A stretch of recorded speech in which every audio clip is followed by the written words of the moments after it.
pelajar Indonesia, apa kabar semuanya? Ketemu lagi dengan gue Ruli di. Sebenarnya kali ini gue nggak mau ngebahas tentang pelajaran sejarah sih.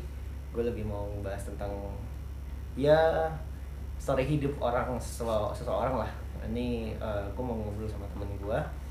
Kebetulan gue baru kenal dia ini. Belum lama sih sebenarnya. Gue kenal dia di salah satu diklat yang mana kita harus ketemu dan mengharuskan kita untuk bareng hampir selama 1 bulan lah, lebih mungkin dari 1 bulan, karena kita ketemu tuh bukan cuma sebulan dong, beberapa bulan sampai sekarang pun gue masih komunikasi sama dia, sama seseorang ini. Zulkifli Plana, guru SMK, SMA 94, bukan SMK ya, gue di SMK, dia di SMA. Ya, Baik Jul, apa kabar Jul? baik, alhamdulillah. Kita ini sekarang lagi ada di Malang ya, Iya. lagi diklat kebetulan. Syukurnya kita ketemu di diklat lagi dulu. Ya, siap. Dulu kita ketemu pertama kali pas perjabatan CPNS ya. Iya, 2019. 2019 ya. Jul, gue sebenarnya mau ngobrol-ngobrol udah lama sih sama Jul nih. Dari rencana mau bikin podcast, mau ngobrol-ngobrol santai, tapi kehalang ya karena COVID lah. Sekarang kita berdemukan di sini di hotel Same Hotel lah di Malang. Dalam kesempatan ini gue pengen ngobrol-ngobrol sih. Jul, lu kan background lu yang gue tahu ya, sama nih kita dari WNJ. Cuman lu sama gue nih melenceng nih, nyimpang dari yang seharusnya, dari kitoh dalam artian kan kalau kata guru-guru dosen-dosen UNJ itu kan harus kembali ke kitoh. Kitoh itu kan asal ya. Nah, kita tuh melenceng dari kitoh yang ada gitu ya, seharusnya menjadi guru. Kayak gua jadi kuli telepon, jadi call center. Nah, lu kan bukan di background guru Jul ketika sebelum lu menjadi ASN. Lu gimana tuh bisa ketemu jadi seorang pekerja karyawan swasta lah? Oh iya. Jadi intinya gini sih, ya namanya juga kalau gue sih realistis aja ya. Gue lulus tuh dari WNJ 2017 bulan ya? Maret ya. Maret. Nah, Tuh, biasalah. Berapa tahun berarti lu? Lu masuk tahun? Masuk kemana nih? Di WNJ. Oh, masuk WNJ 2012. 2012. Bulan Juli. Berarti gua udah lulus dong kali itu. Gua 2011 lulus. Gua aja nggak tahu lu. Iya, lu gak ketemu sama gua. Iya. Jadi gitu lulus dari Maret 2017.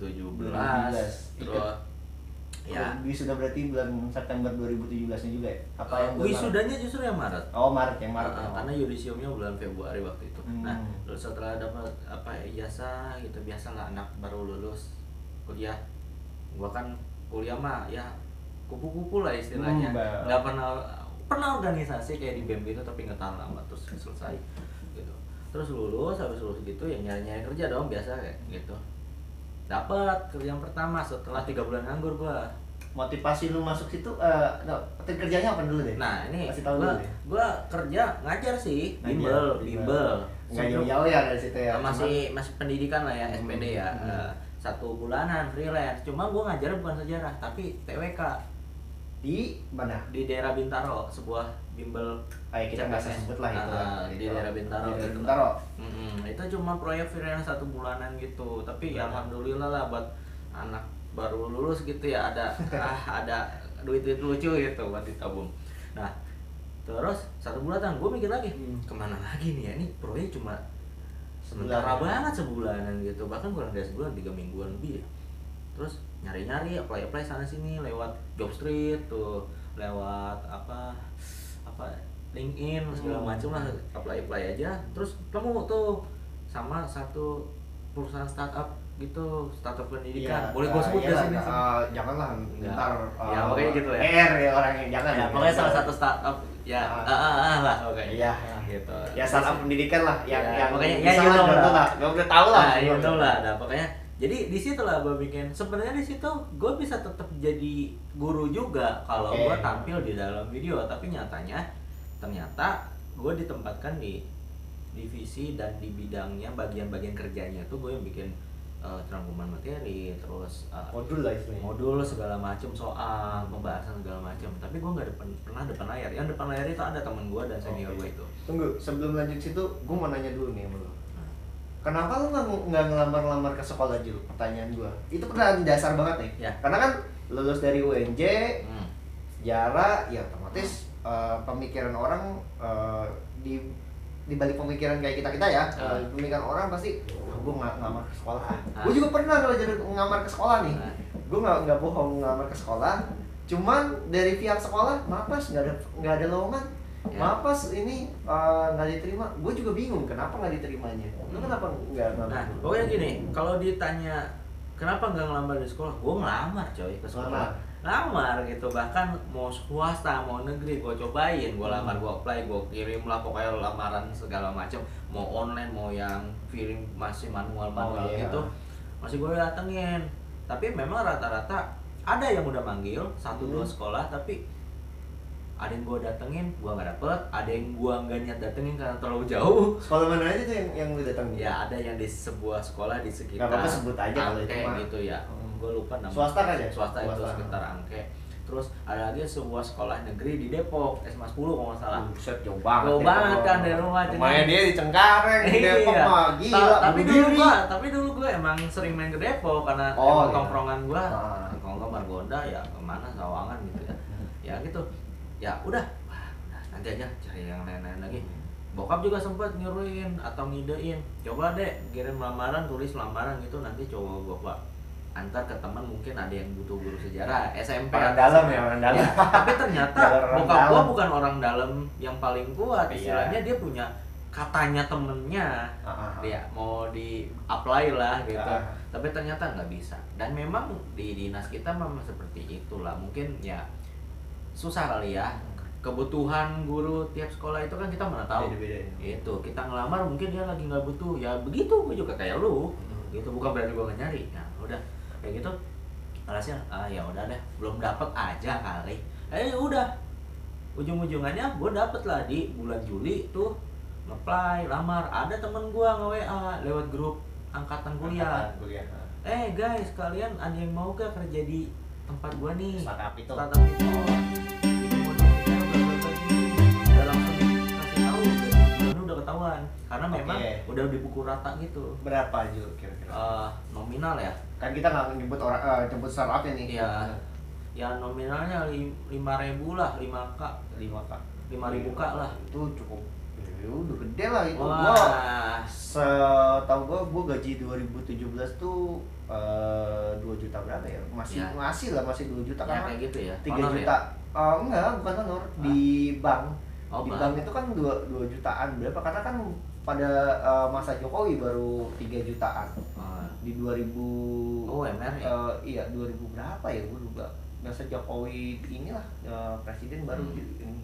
Nah, kayak gitu ya lumayan, cuman ya kayaknya sebanding kali ya dengan flow kerjanya. Ya lu bayangin aja, ya emang jam kerja jam 9 mulai, pulang jam 5 atau jam 6, tapi karena deadline dan mobilitasnya itu sangat cepat, gue sering banget pulang pada maghrib atau bahkan setelah jam 8 malam kayak gitu, bisa gitulah ya you know lah itu sebuah kantornya itu di bilangan Jakarta Selatan. Rumah gua di Cengkareng, macet itu macet banget segala macam. Pernah kejebak macet juga, pengalaman pahit juga, naik motor 2 jam.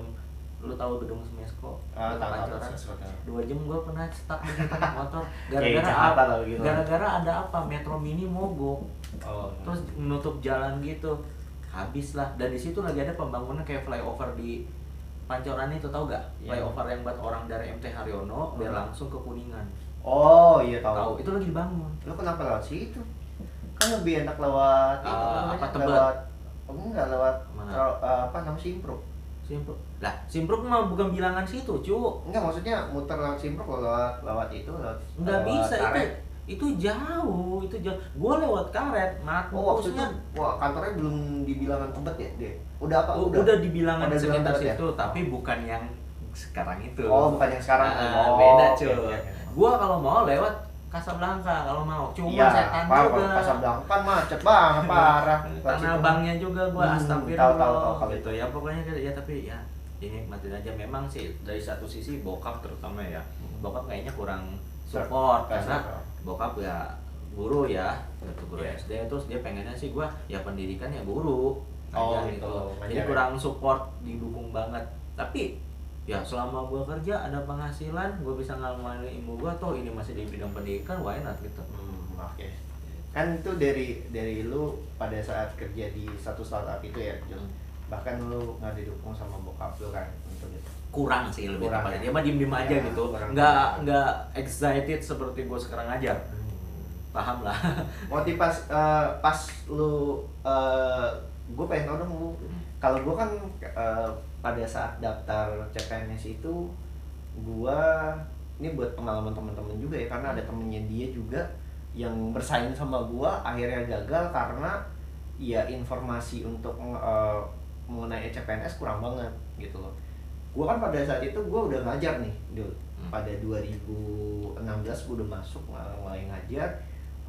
Gue udah mulai di, kebetulan gue jatuhnya di SMK bukan di SMA gitu. Kalau di SMA kan ngajar jamnya banyak nih, kalau di SMK Lebih kan banyak dibanding SMK. Nah gue tiba-tiba di tahun 2019 itu 2018 sih, kalau 2018 kalau nggak salah. Apa? Yang daftar daftar itu ya 2018. Nah gue dapat informasi kan. Nah di situ kan karena gue guru lah istilahnya, lingkungan dalam untuk CPNS itu informasinya lebat, gampang. Nah lu bisa dapat informasi CPNS itu gimana gitu? Nah gini, informasi CPNS gitu sekarang kan enak ya zamannya ya. Iya. Akun BKN lu tahu sendiri lah. Oke, ya. IG-nya ada, Twitter-nya ada. Lu pantengin itu. Twitternya yang banyak info. Terus selain itu, kalau dia udah daftar tes CPNS di website BKN bla bla bla, suruh pantengin, ikutin aja. Intinya kita jangan buta literasi digital ya. Oke. Gitu. Pertama Ya. di Twitter ya? Iya, Twitter. Twitter. Jadi ya sedikit banyaknya, walaupun gua nggak pernah walaupun gua nggak di lingkungan sekolah, gua jadi setelah di satu startup yang di Jakarta Selatan ya, daerah sekitar situ, terus gua pindah lagi perusahaan PT juga tapi di bidang yang sama. Nah itu gua hampir 9 bulanan di situ, tapi ya kondisinya jauh berbeda, dan justru gua meninggalkan ya perusahaan yang terakhir itu yang menurut gua itu apa ya, kalau dari segi santai atau enggaknya, yang terakhir itu sebelum jadi CPNS itu perusahaan yang lebih nyantai. Lebih nyantai. Dari segi dinamika kerjanya. Gitu. Karena gue mungkin udah ada experience ya 1 tahunan mungkin di yang pertama itu, yang di startup yang pertama itu. Nah jadi gue tahu dari mana ya, biasa karena kita kerjanya di bidang edutech ya, edutech otomatis ya informasi terbaru itu ngalir terus, apalagi kan gue untuk nyari materi harus browsing terus juga. Info-info dari internet gitu ngalir terus cuy gitu.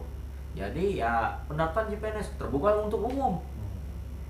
Nah itu enaknya. Jadi kalau ada yang bilang nih teman-teman ya, jadi CPNS atau PNS itu harus pakai orang dalam. Ya memang dulu banyak banget sekarang orang-orang itu ada korup-korup gitu, apa orang dalam. Tapi enggak juga dulu, dalam artian kalau misalkan kita nih emang kita nggak pakai orang dalam ya. Gue kemarin pengalaman dari istri gue ya, itu temannya daftar CPNS di salah satu kementerian, dia gagal karena kenapa? Ada beberapa orang titipan dalam situ, dan gagalnya itu di tes kesehatan. Yang gue bingung seperti itu gitu. Ya. Kenapa masih ada praktek-praktek yang seperti itu gitu? Kalau gitu kan kementerian ya bukannya. Ya. Tapi beda lagi dengan adik gue lolos di Kementerian Sosial. Makanya gue juga agak bingung kalau misalkan dibilang orang dalam itu udah nggak berlaku, tapi masih ada nepotisme ya, kayak tapi gitu. seenggaknya gini Mas Rul, kita positive thinking aja ya. Namanya juga kita zaman kan harus berubah lebih bagus lagi. Betul, lebih baik lagi. Jadi kita jangan sujud dulu ya. Kita contoh kita nih, gua apa? Lu apa? Dulu. Tes CPNS ya, emang kalau jalan rezekinya situ, kita ada usaha, ada doa, entah doa kita, doa orang tua, doa bini, doa anak, atau doa siapa, itu kita ada aja jalan. Berarti lu sekali-kalinya yang pertama kali tes masuk ya? langsung lulus. Lu Sama kayak gua. Nah emang dia karena gua rezekinya. tahun 2000 kalau nggak salah tes CPNS tuh ada tahun 2010 kalau nggak salah. 2010 ada. Gue nggak ikut karena pada saat itu gue bilang gue malas gue bilang pada saat itu gue masih kuliah, bukan masih kuliah, iya masih kuliah bang, masih kuliah. teman-teman gue pada daftar, daftar CPNS tes 2011, gue mau daftar, itu tes kementerian, yang akhirnya teman gue masuk kan di salah satu museum di Jakarta. Nah 2015 ada tes lagi kalau nggak salah. Iya, 2015 ada lagi. Ada tes lagi, tapi gue juga nggak ikut lagi karena pada dasarnya gini, waktu itu kan gaji ya CPNS masih kecil banget ya. Masih kecil, PP-nya belum berubah itu. Kecil banget waktu itu, makanya wah gila, gue kalau hitung-hitung gue nggak akan masuk nih, cicilan gue segala macam. Akhirnya gue nggak ambil lah. Jatuh-jatuhnya gue jadi guru juga kan. Nah pada saat itu mikir juga, gue kepikirannya gini Jul, pada saat itu gue ya, kalau gue masih di sekolah itu, gue belum jadi PNS, ada PNS baru masuk situ, gue malu dong. Wah anjir, gue bilang, gue malu banget nih, gue belum jadi PNS, tapi gue di sini ya istilahnya gue ya malu lah dengan satu sosial gitu. Mulai dari situ tuh gue berusaha supaya gue bisa lolos untuk PNS. Itu motivasi lu apa kalau gitu? Jadi kalau ada yang bilang Pak Jul, Bang Jul atau siapa, kenapa jadi PNS ya? Pertama ya, gue nggak munafik sih. Emang PNS itu pensiunnya enak. Oke. Gue nggak munafik ya. Dari pensiun ya? Iya, gue nggak munafik kayak gitu. Tapi memang ya siapa sih yang nggak mau pensiunnya dijamin? Lu nggak kerja nih, lu pensiun tapi masih dapat gaji pokok walaupun masih 70%-an lah kira-kira. 70%-an ya? Alhamdulillah. Bukan 80 ya? 70, nggak usah ngayal. Anda nggak kerja gitu. 70%-an. Gue tahu dari mana. Almarhum Ngkong atau kakek gue dari garis bokap guru, PNS guru. Terus bokap sekarang guru juga, alhamdulillah PNS. Walaupun beliau udah lama banget, sekitar 15 apa 18 tahun honorer. Baru diangkat ya? Diangkatnya itu lewat tes, lewat 2008. Dulu sebelumnya pas honorer, terus PTT, pegawai tidak tetap. Kalau sekarang mungkin kayak KKI kontrak ya. Enggak dong, beda PTT sama KKI. Ya, pokoknya intinya nggak tetap lah. Pokoknya intinya nggak tetap, mau kontrak mau tetap mirip gitu. Terus 2008 ada tes, sebelum 2008 ya, 2017 sih kayak ada tes gitu untuk tenaga PTT gitu, yang kalau mau diangkat CPNS gitu harus bisa lulus tes itu. Alhamdulillah bokap gue lulus tes. Jadi kayak emang udah ada pengabdian, jadi PTT juga lulus tes, alhamdulillah. 2008 bokap gue jadi CPNS dan baru PNS. Baru 2008 aja? Iya. Berarti lu pada saat itu masih menikmati gaji bokap lu yang masih PTT lu? Iya. Oh. Iya, dan gue prihatin lah, istilah prihatin. Iya lah. Kecil lah gaji PTT. Iya, 2008 itu gue masih di SMP. 2009 baru gue masuk SMA. Nah, itu pas itu apa namanya, pengabdiannya diakuin kan itu diakuin, tapi diakuin, tapi dihitung juga ininya, hasil tesnya. Jadi lo percuma ngabdi sekitar belasan tahun, Pemda ngeliat lagi apanya, ngeliat lagi hasil tes lo. Jadi 2008 itu makanya lo lihat banyak kan pegawai yang NIP-nya 2008 diangkat tuh, itu mereka itu pasti yang seangkatan bokap gua. Lewat tes juga, dan mungkin entah dia udah ngambil lama atau memang ya belum lama tapi dia ikut tes dan lolos. Jadi kalau pengabdian mutlak tok sampai bertahun-tahun langsung diangkat, aduh zaman sekarang sepertinya susah banget. Karena memang ya kepegawaian itu kan makin selektif ya sekarang. Gitu ya, pemerintah sekarang juga pasti pengen yang lebih oke lah gitu. Ya memang itulah tantangan zaman, tapi ya alhamdulillah itu rezeki bokap juga. Terus dari situ gue juga dapat motivasi. Wah, alhamdulillah pas bokap udah mulai PNS 100%-nya tahun 2012. Itu gue baru mulai kuliah, alhamdulillah. Ketika gue kuliah dapat di UNJ ya. Alhamdulillah UKT-nya murah tuh. Untuk satu semester ya 2,5 juta satu semester, lumayan sih. Enggak. Balik lagi Jul yang tadi yang PNS, yang CPNS itu kan motivasi lu karena ya pengen itu ya, apa pengen terinspirasi lah itu ya. Gue mau nanya, mundur kita ke belakang nih. Nah, gue kan dulu kan pengen banget jadi chef gitu. Pengen banget menjadi chef.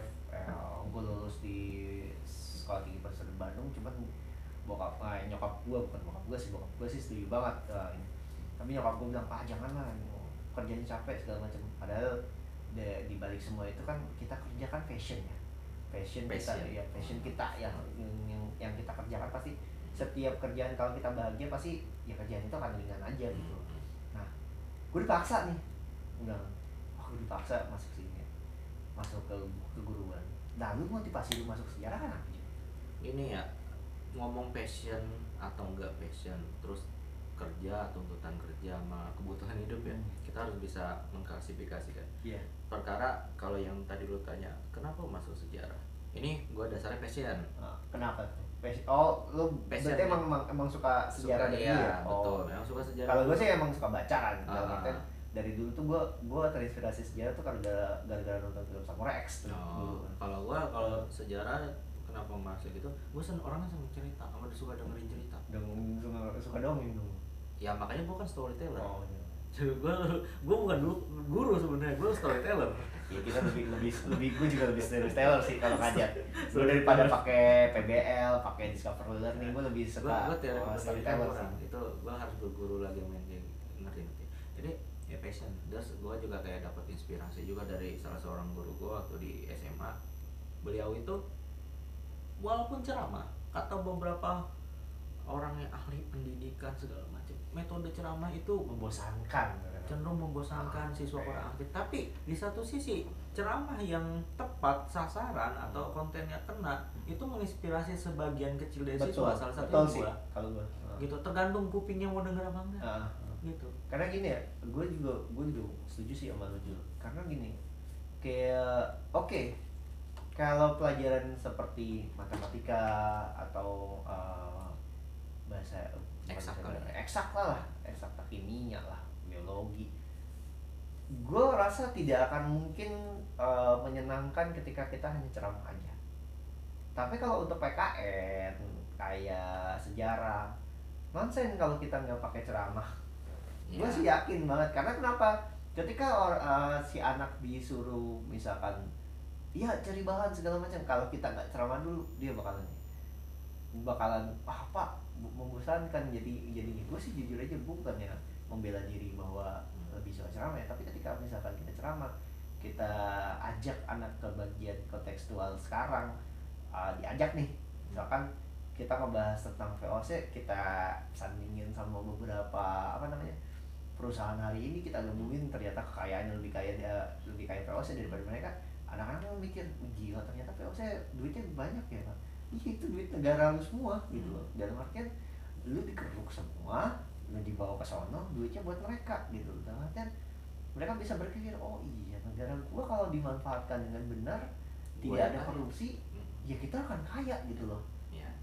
Perbandingan seperti itu kan. Ya, itu pembelajaran. Jadi kalau ada yang bilang sejarah kalau ceramah mulu ngebosenin, memang ceramah mulu pasti ngebosenin. Betul sih. Memang, ya. Tapi nggak ada ceramah ya kasihan. Ya, penjelasannya nggak ada, karena sejarah atau history itu di dalamnya ada kata story, cerita. Kalau nggak diceramahin ceritanya, ya nggak tahu ceritanya, gitu dong logikanya. Ya untuk bapak ibu guru yang lebih ngerti dengan metode atau model-model pembelajaran, ya mereka lebih paham sih pastinya ya. Kalau gua kan memang orang baru. Gue juga baru, emang lama gue. Ya gitu, jadi masalah kenapa gua milih sejarah ya passion. Memang ya kata orang-orang ya sejarah ngapain sih belajar masa lalu, nggak bisa move on lu.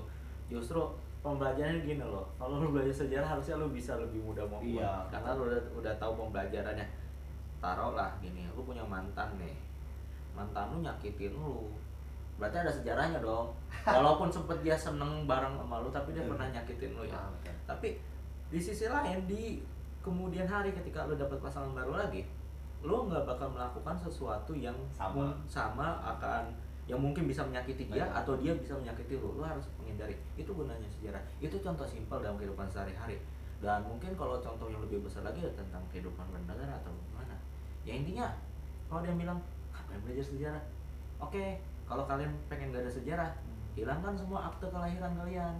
Betul, itu dokumenti ya. Iya, kalian kalau nggak punya sejarah, foto nikah bokap nyokap bakar, buku nikah orang tua kalian hilangkan saja. Iya, sejarah ya. Iya, kalau itu simpel sih kehidupan saya. Kenapa pentingnya sejarah gitu? Terus ada juga orang yang nyeletuk, ngapain kita belajar sejarah? Kan kita ini, masalah itu. Kenapa? Nggak apa-apa. Kira ada apaan? Nggak apa-apa. Iya, jadi ngapain? Kenapa setiap orang harus belajar sejarah? Kan nggak penting sejarah gini-gini. Ada yang bilang gitu. Kenapa harus dipelajarin? Ya namanya juga udah masa lalu gitu kan. Ya itu orang yang istilahnya hanya mementingkan sok visioner ke masa depan. tapi orangnya amnesia. Tapi memang gue berpikir juga bahwa pembelajaran semua harus dengan catatan masa lalu gitu loh.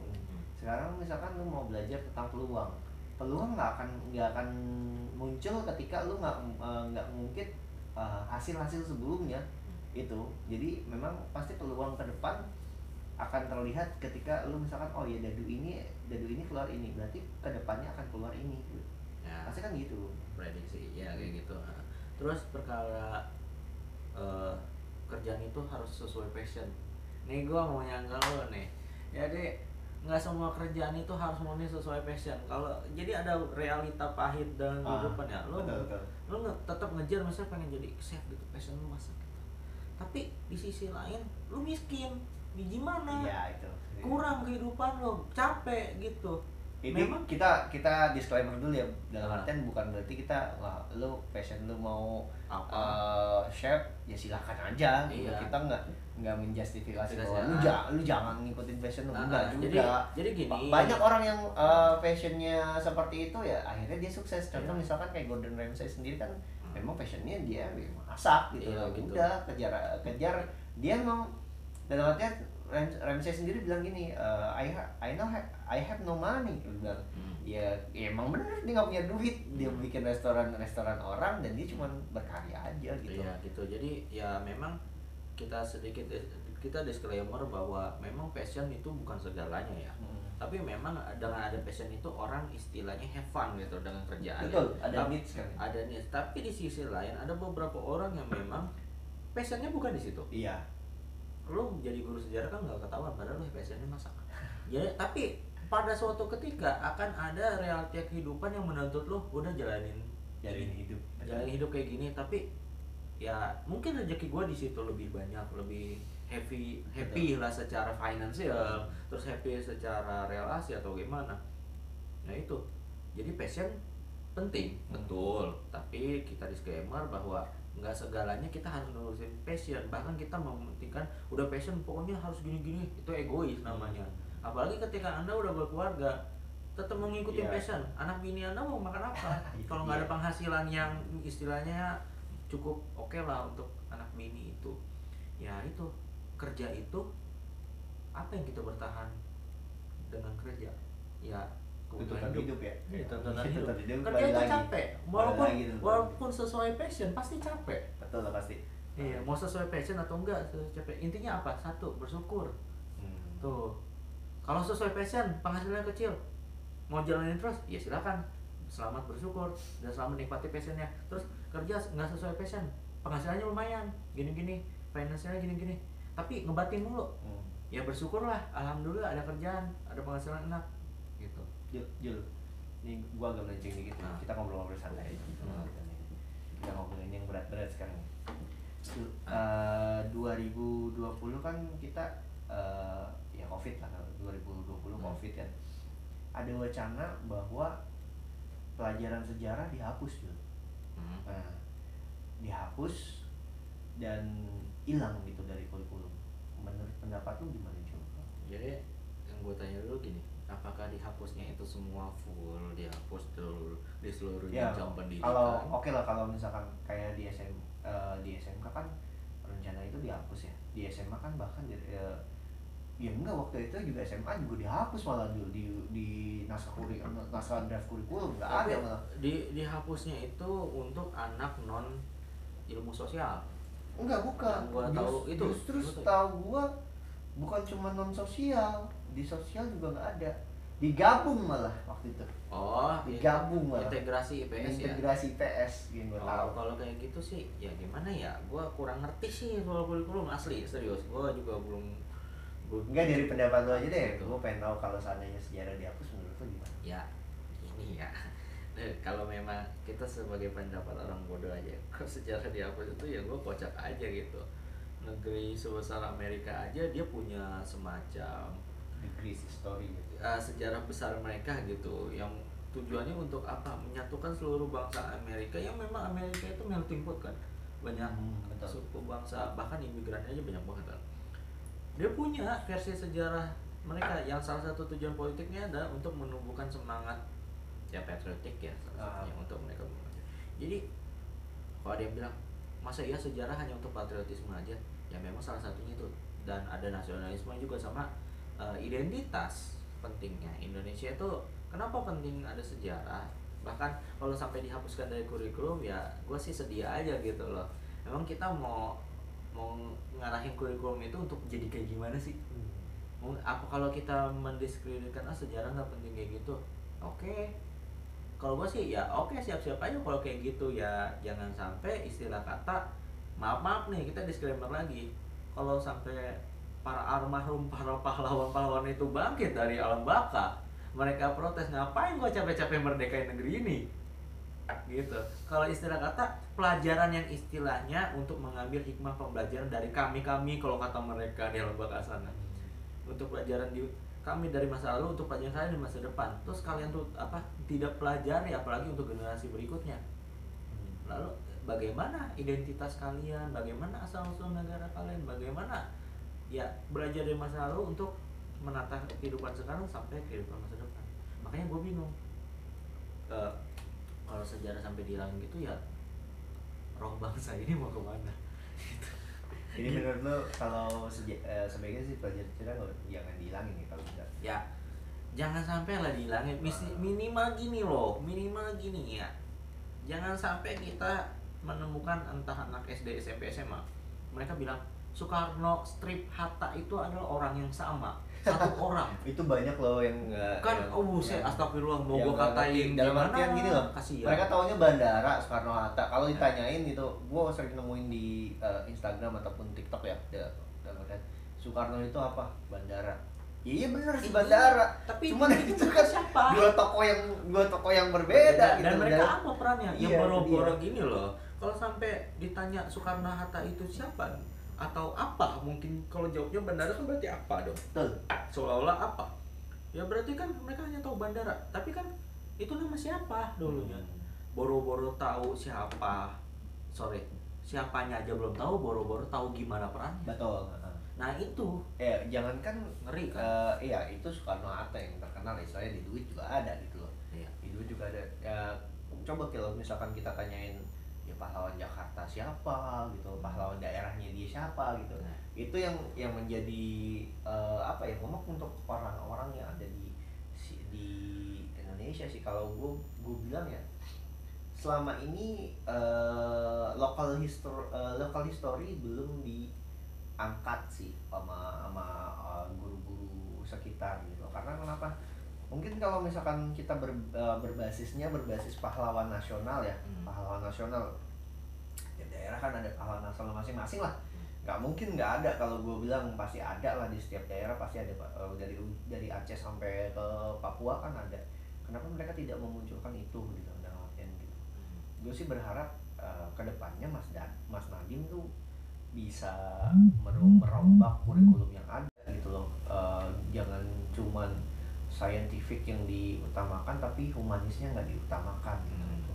Ya. Itu sih gue yang berharap sih sebenarnya. Itu memang ya mungkin salah satu tujuan dari pemerintahan kita kan intinya saintek itu lagi digalakkan banget nih ya. Ya katanya kan revolusi 4.0 gitu. Ya, tapi memang ya itu suatu keniscayaan yang harus kita jalani gitu loh bangsa kita. Tapi di sisi lain masa iya sih mindset kita itu hanya terpaku pada ya hal-hal yang mekanis, yang mesin-mesin terus IT segala macam gitu. Sih, tapi bagaimana empati mereka, psikologi, secara sosial, dan itu dihidupkan lewat ilmu-ilmu sosial humaniora kayak sejarah, terus sosiologi dan psikologi dan sebagainya gitu. Karena kan itu nggak dipelajarin di ilmu eksakta sebenarnya. Iya kayak gitu. Nah kalau sampai ya dihilangin ya sedih aja gitu ya. Lu bayangin aja gitu kayak model ya Bung Karno, Bung Hatta udah almarhum, mereka bangkit dalam baka gitu, mereka kesel. Kita ya itu perumpamaan kasarnya ya gitu. Dan udah mau dibawa kemana pembelajaran bangsa kita, udah zaman-zaman sekarang apa-apa kalau udah konflik model-model kayak sara-sara gitu ya salam berat kan. Iya benar. Kayak gitu ya. Kalau mereka nggak tahu dasar identitas bangsa kita yang memang berbeda, dan kita tahu bangsa kita berbeda itu salah satunya dari sejarah. Orang Papua, orang Sumatera, orang Pulau Jawa segala macam gitu-gitu, mereka nggak bakal punya konsep yang sama. Oke, saya sama-sama orang Indonesia, walaupun beda pulau, beda provinsi segala macam, tapi untuk membentuk apakah kita benar orang Indonesia, itu mereka harus tahu sejarah. Oh iya, kalau itu Gitu, Indonesia itu apa gitu ya. Kalau nggak ada konsepsi apakah kita orang Indonesia atau bukan, mungkin tiap orang daerah, aku Jawa atau saya orang Minang atau orang bla bla bla gitulah, akan timbul ya kesukuan aja gitu. Jadi identitas bangsa Indonesia itu ya mana? Gitu. Gue balik lagi juga ke masalah yang ASN kita nih. Artinya kita kan ya salah satu orang yang beruntung di antara orang-orang yang mendaftar CPNS ya. Dalam artian kita salah satunya ya beruntung lah kalau gue bilang kita bisa sampai diklat di Puri Ayuda. Nih disclaimer ya teman-teman, kita dulu diklatnya untuk si plat Prajab di Puri Ayuda di puncak di Megamendung. Anda promo? Ya gue nggak promo juga ya, itu punya bukan DKI, nggak promo. Ini nanti sensor ya. Gue nggak bakal gue potong sih. Gue nggak promo. Ini gue pakai minum susu beruang juga gue nggak promo. Ya endorse kalau bisa. Nggak promo sih gue. Dalam artian ya nggak juga nggak promo apa gue. Dan gue pengen nanya Jul, kiat lu nih. Kiat. Gue nggak bisa. Entar kiat apa kait? Kiat lah. Bahasa yang lain lah, itu kayak klasik banget. Ya kiat ini itu. lah, jangan bukan Lu kiat. dia nggak ngerti kalau kiat. Enggak, kalau kiat Tips. Ya Tips and trick lah. Ya tips kekinian bahasa gue jelek banget ya. Tua lu. Itu tapi di KBBI kiat masalahnya. Iya, tapi kan masalah kiat. Ya, gitu. yang lebih Tips kan bahasa yang sekarang Iya. dalam artian tips itu kan dari bahasa Inggris masalahnya kan. Enggaknya Tips and trick gitu. biar lebih familiar aja. Oke, menurut lu Kalau milenial. tips and trick lu gitu buat bisa ya gue bukan bilang lolos ya, bukan lolos dari tes CPNS, maksud gue bisa untuk bersaing dengan teman-teman yang lain untuk menjadi CPNS lah, ASN gitu. Karena gue jujur aja gue nilai gue jelek loh, tapi alhamdulillah gue masih bisa masuk gitu. Gue lihat lu bagus nilai lu, dalam artian dari SKD, SKB lu bagus gitu. Menurut lu gimana gitu? Ya gini, kalau dibilang SKD SKB gue bagus, gue kurang setuju juga ya. Karena SKD gue itu kalah tinggi sama temen gue yang tapi setidaknya di dalam sejarah lu di yang angkatan kita ya untuk sejarah yang lu terbukti bagus lulus ya. Iya, lu bagus di atas, dalam artian lu Aji itu teman kita ya, Aji, terus gua Aji mungkin karena dia punya sertifikat pendidik kan. Belum SKB dia pas SKB belum ya. Udah punya. Oh, udah banyak ya? Udah punya dia. Belum. Udah punya, cuy. Dia udah lolos, tapi belum keluar sertifikat pendidiknya. Oh, kata siapa? Kata dia udah keluar. Kalau dia udah nyantumin, belum keluar. Dia bilang udah nyantumin, coy. Makanya dia bilang, gua karena udah nyantumin. Kagak, dia lolos SKD, udah lulus SKD-nya. P1L ya. Iya. Oh, yang enggak ada saingannya lagi. Enggak ada saingan, dia udah santai. Gua kan P2L. Gua ngisi 2 juga masa bodoh kan, dibilang gitu kan. Lo kan P2L gua. Kenapa P2L? Nah, jadi nih teman-teman ya, untuk yang mau ikut tes CPNS itu kalian harus hati-hati. Di tes CPNS itu umumnya ada di SKD-nya ada 3 komponen tes ya. Pertama TWK, tes wawasan kebangsaan. Ya biasalah, yang banyak gagal itu ya. Dia mana? Satu. Enggak usah ngomong politik. Satu itu satu organisasi yang enggak usah ngomong politik. Udah. Gue lagi bahas politik. Udah, terus kedua TIU, tes intelijensi umum, itu semacam TPA kalau untuk tes SBMPTN ya. Terus sama TKP, bukan tempat kerja perkara coy, tapi tes karakteristik pribadi, itu semacam kayak psikotes gimana lo di dunia kerja nanti bla bla bla gitu. Betul. Nah, gue ada satu komponen tes ini yang nggak memenuhi passing grade atau nilai ambang batas. Yang mana ya? TKP. Kok TKP? TKP cuy, kurang 5 poin. Kok bisa? Ya alam, ya emang begitu skornya. Kurang 5 poin. Gue malah di TIU lah. Ya berarti maaf nih TIU saya lebih bagus. seratusan saya. Karena gua akar-akaran itu aja. Gua belum akar-akaran. Ya bodoh lah kalau itu ya, lupakan saja. Tapi TKP gua kurang 5 poin. Gua waktu itu tes di Wali Kota Jakarta Selatan ya. Pada maghrib mulainya. Mundur banget tuh. Sore banget ya. Iya, karena memang peserta tes sebelum-sebelumnya, mohon maaf nih teman-teman, ada yang kasihan juga sih, memang ada yang disable. Jadi pergerakannya oke, difabel. Jadi kundur terus. Ya kita mau malum lah. Kita tunggu lah. Oh, difabel banyak kan ditaruh di Jakarta Selatan ya? Entahlah.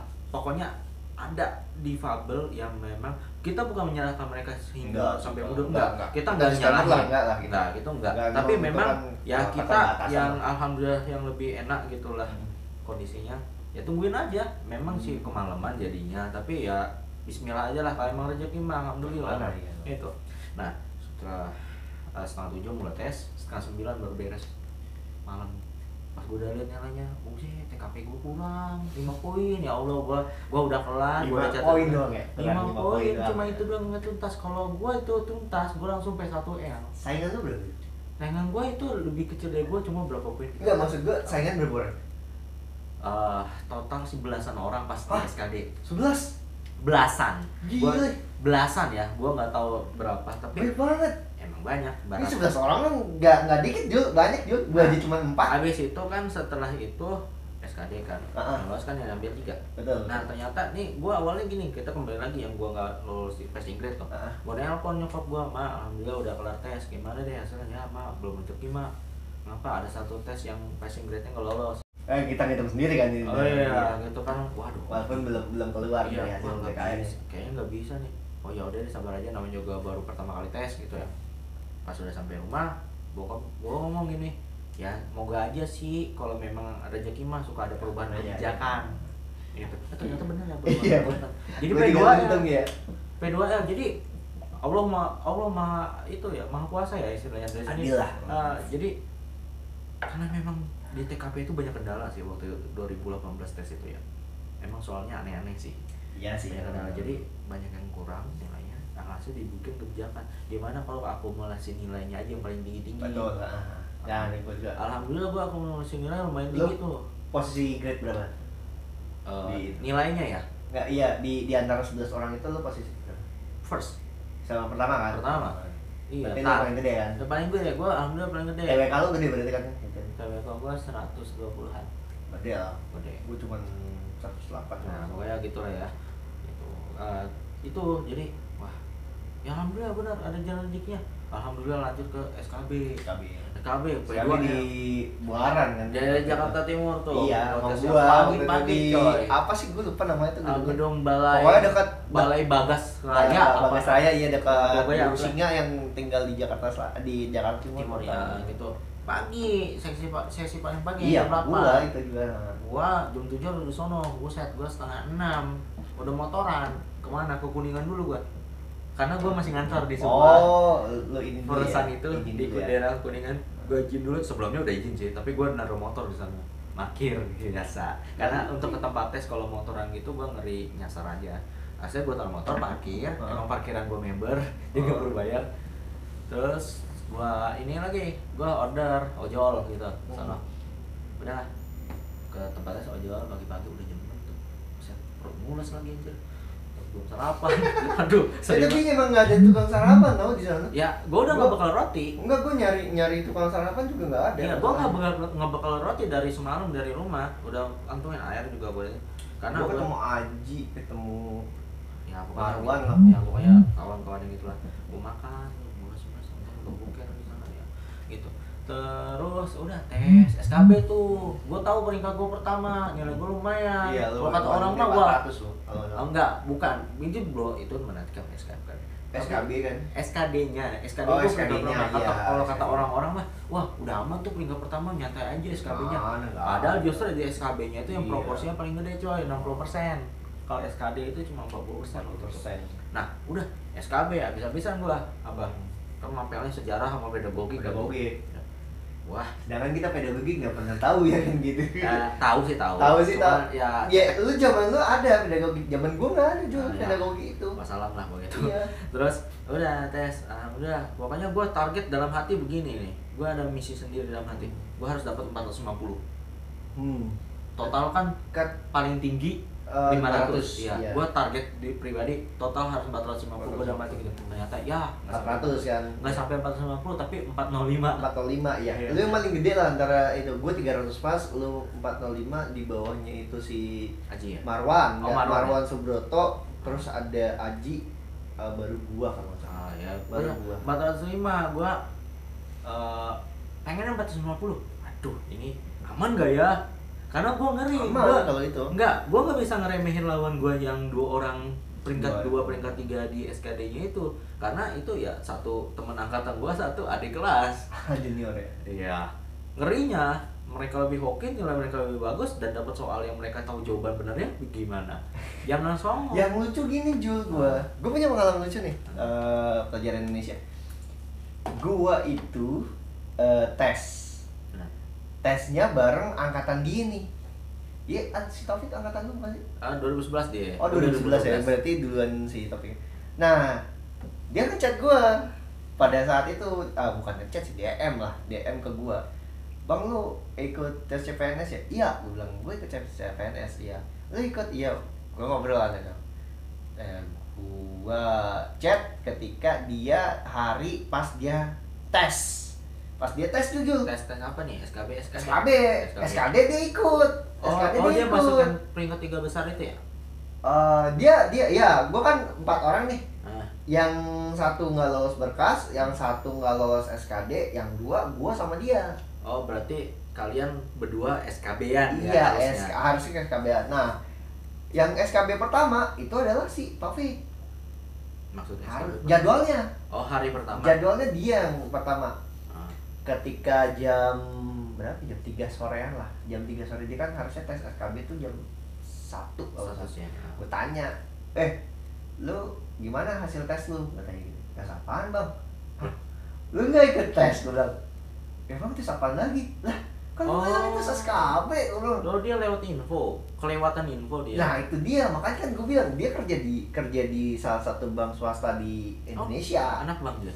Nah, lu kan juga gue bilang, makanya kan Startup. lu di Perusahaan swasta lah. perusahaan lain lah selain dari dunia pendidikan yang ya, informasinya tuh pasti sedikit banget. Dalam artian orang-orang tuh harus ngincer informasi kalau nggak lewat Twitter, Instagram atau Telegram yang liar. Dalam artian liar banget. Gue waktu itu juga ikut Telegram yang agak liar banget. Gue bilang wah ini ketika lolos baru tuh pada banyak yang keluar dari Telegram kan. Dia akhirnya ikut di WA, grup WA yang gede banget akhirnya gitu.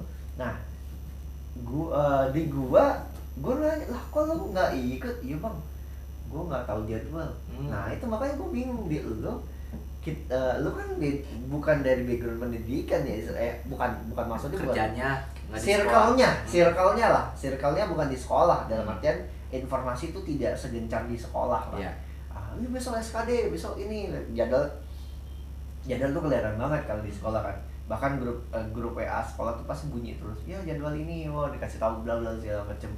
Nah, gue bingung, lu bagaimana bisa gitu loh? Apakah lu masuk grup juga, ataukah memang hanya mengandalkan dari Instagram sama Twitter doang gitu? Oke. Gua jujur ya, gua ini sebenarnya ansos kalau di grup-grup gitu. Jadi nggak pernah join Iya, grup iya. sebelum ada urusan yang Ya dinas setelah lah, pemberkasan kedinasan kedinasan gitu ya. Jadi gue tes itu ya ngandelin informasi yang beredar secara official kayak website BKD, info website BKD itu penting tuh. Nah, iya benar. Kita nih disclaimer ya, kita BKD-nya DKI gitu.